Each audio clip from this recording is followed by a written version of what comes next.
Olá, tudo bem com você? Está no ar mais um Universiência, uma parceria entre a TV UESB e a TVE Bahia para a produção do primeiro programa brasileiro de TV aberta e internet, que é produzido em conjunto com as TVs e universidades públicas nordestinas.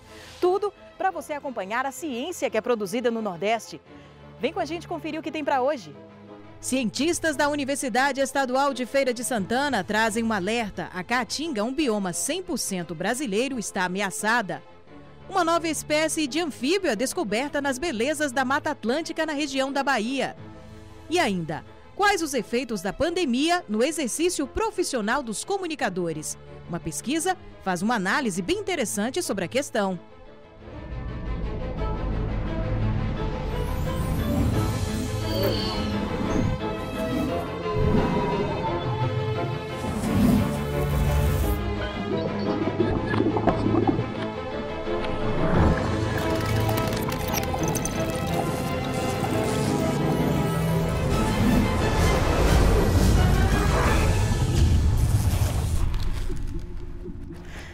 Nas belezas da Mata Atlântica, na região da Bahia, foi encontrada uma nova espécie de anfíbio. Essa descoberta é fruto do trabalho árduo de cientistas da Universidade Estadual do Sudoeste da Bahia, em parceria com pesquisadores de outras universidades. E não é só isso. O achado abre portas para novas pesquisas. Na época, minha orientadora era a professora Juliana Zina. E aí, uma das atividades de campo, que foi no Parque Estadual do Serra do Conduru, né, eu escutei o canto de um que parecia ser um anfíbio, um canto diferente, que eu ainda nunca tinha escutado. Os anfíbios, sapos, rãs, pererecas, eles emitem, né, sons que a gente chama de cantos, né, ou vocalizações, com a finalidade, né, dos machos atraírem as fêmeas para se reproduzirem. E aí, o que é interessante é que cada espécie tem um tipo de canto próprio dela. Então, a gente consegue identificar e diferenciar uma da outra através desses cantos. E aí, eu suspeitei que poderia ser uma espécie que ainda não era descrita, né? Uma espécie que a ciência ainda não conhecia oficialmente, né? Formalmente. Novas espécies, especialmente do grupo dos anfíbios, né, em especial dos anuros em regiões neotropicais, são muito comuns, né? Então, você tem descobertas e descrições de espécies constantes nessa região, que é, de fato, um hotspot de biodiversidade, né? Então, dentro desse gênero de pererecas, tem uma característica muito interessante que é próprio delas, que é elas viverem a vida inteira dentro das bromélias, né? Que também é conhecida como gravatácea, dependendo da região. Então, dentro dos gravatáceos que acumula, né, aquela água da chuva ali, entre as folhas, e elas fazem todo o seu ciclo de vida ali. As outras espécies, a maioria das outras espécies do gênero Phyllorhynchus estão pequenininhas, né? Enquanto que ela chega em torno de quase 4,5 centímetros, né? De uma espécie podem se desenvolver vários estudos de toda a natureza, para conhecer o comportamento dela, como ela interage com os outros seres vivos, com o seu próprio ambiente, o que ela come, quais são os animais que se alimentam dela, e quais substâncias também a gente pode conhecer a partir do seu próprio organismo, porque uma coisa interessante nos anfíbios é que eles têm muitas glândulas na sua pele, né? E algumas pesquisas em outras instituições estão tentando chegar ao desenvolvimento de possíveis remédios, né, antibióticos, outros tipos de medicamentos que possam ser produzidos a partir de substâncias que os anfíbios produzem na sua pele. O girino dela consegue se alimentar de mosquitos, de larva de mosquitos, que se desenvolvem ali naquela água da bromélia. Então, às vezes as pessoas ficam com medo da questão da dengue e acabam removendo, destruindo ou até queimando bromélias. Mas se o ambiente for saudável, e tiver outros organismos como essas pererecas ali, elas podem estar funcionando como controladores, né, naturais das populações dos mosquitos. Uma ciência bem feita, ela é uma ciência colaborativa porque ela une um grande número de informações de diversas naturezas. Então, eu posso dizer que a descrição do Phyllodytes magnus ela é uma descrição muito completa, porque ela envolveu aí essa colaboração. E essa colaboração, ela é essencial, justamente porque só através dela que a gente consegue juntar num único trabalho essa quantidade imensa de informações, né? De informações de diversas naturezas, né? E parabéns aí aos nossos pesquisadores por mais essa descoberta. Bom, e daqui a pouco, uma pesquisa analisa as condições de trabalho dos jornalistas em plena pandemia. O Univerciência volta já já.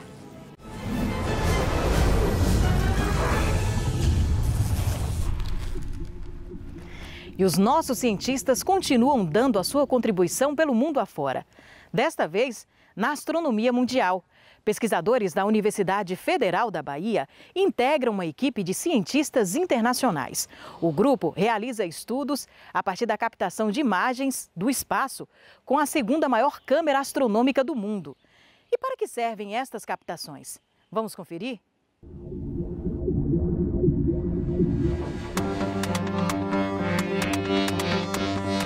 A segunda maior câmera astronômica do mundo, a JPCam, captou sua primeira imagem do céu, que revela uma fotografia da galáxia de Andrômeda. O equipamento pertence ao grupo de pesquisa JPAS, que é liderado pelo Centro de Estudos de Física do Cosmos de Aragão, na Espanha, e conta também com um time de pesquisadores no Brasil, entre eles o grupo de Gravitação e Cosmologia do Instituto de Física da UFBA. O JPAS é uma colaboração entre o Brasil e a Espanha que tem como principais objetivos obter informações de grande área do céu, coletando fótons emitidos por objetos como estrelas, galáxias, supernovas, quasares. Para isso, o Centro de Estudos Físicos do Cosmos, de Aragão, construiu o Observatório Astrofísico de Javalambre, na Serra de Javalambre, Espanha. Esse observatório conta com 2 telescópios, sendo o principal o JST T250. Ele tem 2,5 metros de diâmetro, permitindo fotografar simultaneamente uma área de 4,5 graus quadrados, o que é equivalente no plano do céu à área de aproximadamente 36 luas cheias. O projeto conta com um inovador sistema de 56 filtros de banda estreita, que permitirá reconstruir espectros e estimar o desvio para o vermelho da luz de diversos objetos muito distantes. Para dar conta de todas as peculiaridades ópticas e mecânicas desse telescópio, foi necessário projetar e produzir uma câmera específica, a chamada JPCam. A produção dessa câmera marca um grande avanço da física e da engenharia brasileira, tendo como protagonista o Observatório Nacional do Rio de Janeiro, com participação importante da Universidade de São Paulo. A JPCam possui mais de 1,2 milhões de pixels distribuídos no mosaico de 14 detetores, que trabalham em condições de alto vácuo e a 110 graus Celsius negativos. Para visualizar uma de suas imagens em escala real, seria necessário reunir mais de 500 monitores Full HD. O JPAS promete ser um dos principais levantamentos de dados astrofísicos e cosmológicos desta década.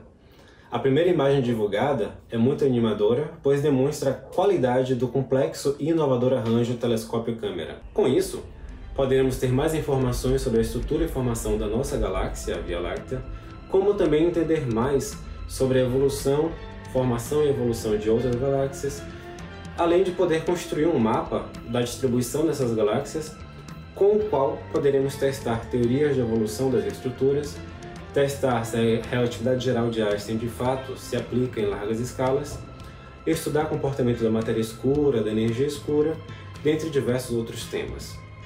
O JPAS promete ser um dos principais levantamentos de dados astrofísicos e cosmológicos desta década, e nós estamos muito felizes de inserir a UFBA nessa importante colaboração.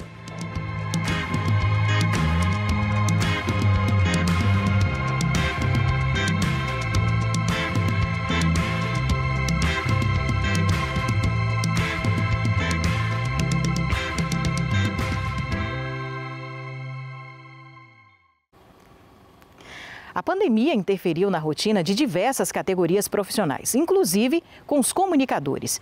Uma pesquisa realizada pela Universidade Federal do Ceará analisou as principais mudanças na rotina de quem trabalha com a informação. Março de 2020, início da pandemia do Covid-19 no Brasil. Notícias preocupantes das condições de trabalho de jornalistas em todo o país e a morte de um jornalista do SBT já no mês seguinte motivaram o início do levantamento. Pesquisadores do Centro de Pesquisa em Comunicação e Trabalho da USP, em parceria com a UFC e outras universidades brasileiras, queriam saber mais sobre a situação dos comunicadores. Demissões, rebaixamento salarial, contratos precários, todo tipo de estresse e muitas incertezas sobre o futuro. A pandemia da Covid-19 encontrou o setor da comunicação em profunda crise. Foi nesse cenário que a pesquisa ouviu 600 jornalistas de todo o Brasil, muitos passando a exercer a profissão de um jeito novo, dentro de casa. O trabalho em comunicação, ele permite essa mobilidade, né? Essa transferência do lugar da empresa para casa, mas isso não é feito isso não se deu de uma forma harmônica, digamos assim, né? E foram exatamente os vários relatos que nos chegavam dos conflitos desse trabalho home office que nos instigaram a iniciar essa pesquisa. O levantamento foi feito através da aplicação de um questionário com perguntas abertas e de múltipla escolha numa plataforma online gratuita. Nas respostas, o home office aparecia como situação preventiva, mas ao mesmo tempo cheia de desafios, como lembra a jornalista Romana Mello, que trabalha numa TV local de Fortaleza. Outra dificuldade maior é aquela coisa, quando você está aqui com o microfone na mão, que você chega para entrevistar uma pessoa, se for o povo fala no caso, que é o mais temido pelos jornalistas, a pessoa vai falar, vai dizer, não quero falar. Quando você fica dependendo de alguém enviar um vídeo para você, se o assessor ele não for aquela pessoa tão acessível que tem que ser, é uma dificuldade, porque às vezes a minha pauta cai, a gente tem que dar um deadline para a pessoa que vai enviar para a gente. Eu uso a minha rede social para pedir personagem todos os dias, tá entendendo? Porque parece que a gente acaba que fica mais difícil a execução do nosso trabalho. A jornalista Cristiane Bonfim, que faz assessoria de imprensa, também dividiu as dificuldades do dia a dia de trabalho. A gente depende da internet para tudo, né? Se a internet der problema em casa, o meu trabalho fica comprometido. Então, assim, como é que essa tecnologia chegou na nossa vida de uma forma assim, que relevância ela tem que a gente está muito dependente dela, né? E aí, assim, eu sou repórter sempre, eu acho que eu sempre vou ser repórter e eu gosto muito da entrevista, da conversa, do olho no olho, de conhecer as pessoas. Então, eu sinto falta dessa presença e desse contato, mas eu acho que é um momento que a gente tem que rever as nossas funções mesmo e tentar adaptá-las. E se esse é o mais seguro para a gente, façamos assim. Segundo os pesquisadores, os relatos mais dramáticos davam conta de um medo em comum entre os jornalistas. Eles tinham medo do contágio do coronavírus, né? Era o principal medo dos comunicadores em 2020, era do contágio do coronavírus, e o segundo maior medo, maior causa de medo para eles, era o desemprego. Né? Então, duas questões que estão no cerne da pandemia, né? Que é a crise sanitária, a crise de saúde e a crise econômica, né? Financeira, e essa disputa que gera esses sentidos em circulação na sociedade e que isso subjetivamente gera temores, gera medo, gera ansiedade nos comunicadores, né? Nos trabalhadores em geral. A coordenadora nacional da pesquisa, professora Roseli Fígaro, da USP, relata ter se emocionado inúmeras vezes diante dos dramas revelados na pesquisa. O que mais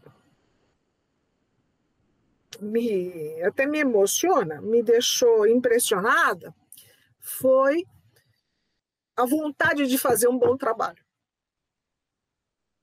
Em toda essa situação de calamidade, de falta de política pública, de falta de respostas adequadas do poder público, eu vi esses comunicadores querendo fazer um bom trabalho de informação para esclarecer o cidadão.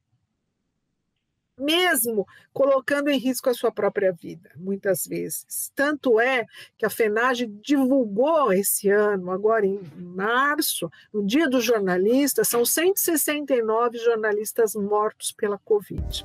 A pesquisa ainda terá mais uma etapa e deve ter os resultados finais divulgados até o final deste semestre. A nossa questão prioritária hoje é observar se as condições de trabalho melhoraram, se as empresas e os contratos puderam ser mantidos e suprir as carências técnicas dos instrumentos e, sobretudo, a qualidade do emprego, né? Se há vínculos, se foram mantidos, enfim, os contratos, os projetos e tudo mais.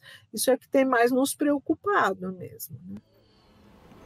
E depois do intervalo, um alerta. A Caatinga, o bioma 100% brasileiro, está ameaçada. E a Bahia é o estado do Nordeste que tem a maior área devastada. A gente volta já já.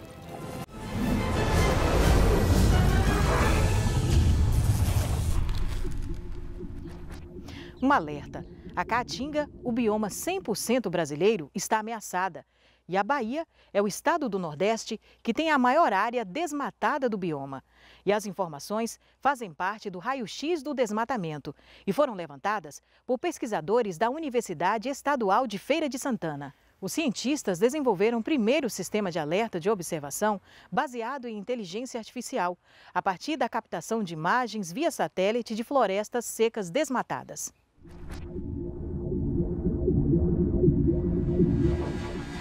A Caatinga é um bioma 100% brasileiro, ou seja, a maioria do seu patrimônio biológico não é encontrada em nenhuma outra parte do mundo. Uma das principais características da sua vegetação é que ela é seca, mas fica verde ao menor sinal de chuva. Apesar da importância e da riqueza da Caatinga, apenas 8% do bioma encontra-se em área protegida e as estatísticas são preocupantes. Na Bahia, tem aumentado significativamente a área desmatada.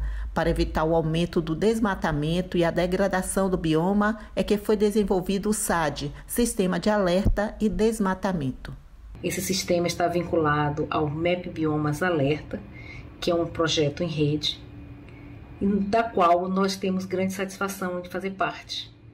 O PPGM tem uma longa trajetória em estudos dentro do bioma Caatinga, e esse é mais um produto, fruto dessa expertise do programa, em parceria com uma startup, a Geodatim, que foi criada por egressos do nosso programa e por professores que estão vinculados ao nosso programa também.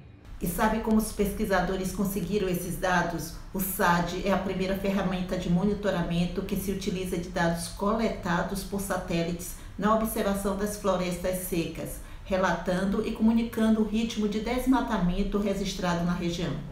O sistema é baseado em inteligência artificial, pois aprende a identificar nas imagens que são geradas pelos satélites a cada 5 dias as formas e os padrões que caracterizam o desmatamento.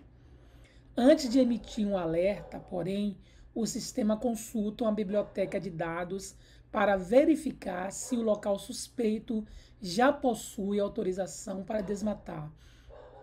O relatório com alertas regularmente emitido é ainda analisado por especialistas humanos para eliminar os eventuais falsos positivos, ou seja, aquelas situações que confundem a capacidade de detecção do sistema. Em termos de resultados, o que temos hoje para apresentar em relação ao sistema de alerta de desmatamento da Caatinga, que comparado a outros sistemas, a gente teve um aumento de 8 vezes mais alertas para o último ano, comparado 2019 com 2020, e 5 vezes mais área em termos de hectares desmatados, né? No total, nós podemos avaliar de que, como resultado, nós obtivemos cerca de 4.272 alertas para toda a distribuição associada ao bioma Caatinga, né? E um total de 61.373 hectares desmatados. Além disso, em relação ao ranking, né, associado ao número de alertas por estados, o que a gente chama a atenção aqui é que a Bahia é a campeã em número de alertas validados, né? Seguido do Ceará, Piauí, Paraíba, Pernambuco, Rio Grande do Norte, Minas, Alagoas e Sergipe. E todos esses alertas estiveram relacionados a essas áreas aqui, que são hotspots de desmatamentos que foram calculados, né? O professor Washington explica também que o sistema que promove o raio-x do desmatamento utiliza modernos equipamentos com imagens geradas pela Agência Espacial Europeia com alto detalhamento. Após uma investigação, um estudo, a partir do conhecimento também de outros sistemas e de imagens, nós optamos por utilizar a imagem do sensor Sentinel para gerar o nosso sistema, o Sentinel-2. Esse sistema é gerado pela Agência Espacial Europeia. Ele produz imagens que chegam a ter um detalhamento de 10 metros e uma revisita de 5 dias. Então, se tratam de imagens bastante adequadas para esse tipo de observação e principalmente imagens gratuitas. E por que será que é tão difícil mapear as áreas secas do bioma da Caatinga, monitorar a devastação ambiental, mesmo com sensoramento remoto? Geralmente, essas regiões secas, como é o nosso bioma Caatinga, eles possuem uma grande sazonalidade climática, que nos períodos chuvosos produzem fitofisionomias vegetais muito verdes e nos períodos menos chuvosos produzem fitofisionomias vegetais muito secas, com muitos galhos e arbustos nas paisagens. E monitorar isso com sensoramento remoto é muito difícil, pois nos períodos úmidos a gente tem forte influência dos fatores atmosféricos, como nuvens, e nos períodos secos a gente tem uma grande confusão espectral que é derivada da grande mistura que existe entre os galhos, os arbustos e o próprio solo exposto.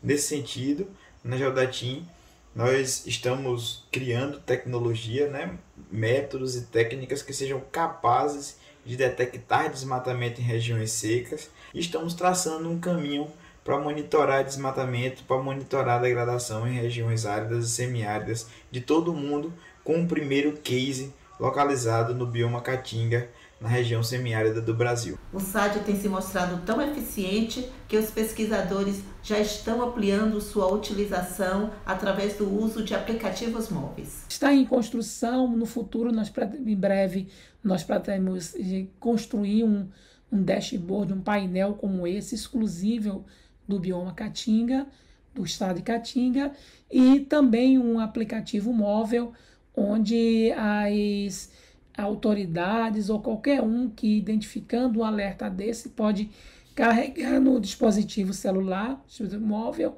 e estando próximo ao local do alerta, utilizar a navegação do GPS do celular através desse sistema para chegar até o local e atuar ou documentar, enfim, para checar em campo um alerta que foi disparado aí pelo sistema. E graças a pesquisas como essa, é que a gente pode encontrar soluções que contribuem com a sobrevivência do nosso bioma. Bom, o Universiência de hoje fica por aqui. Agradeço desde já a sua audiência e a sua companhia. Na próxima semana, a gente volta trazendo mais informações a respeito das pesquisas científicas do nosso Nordeste. Até lá!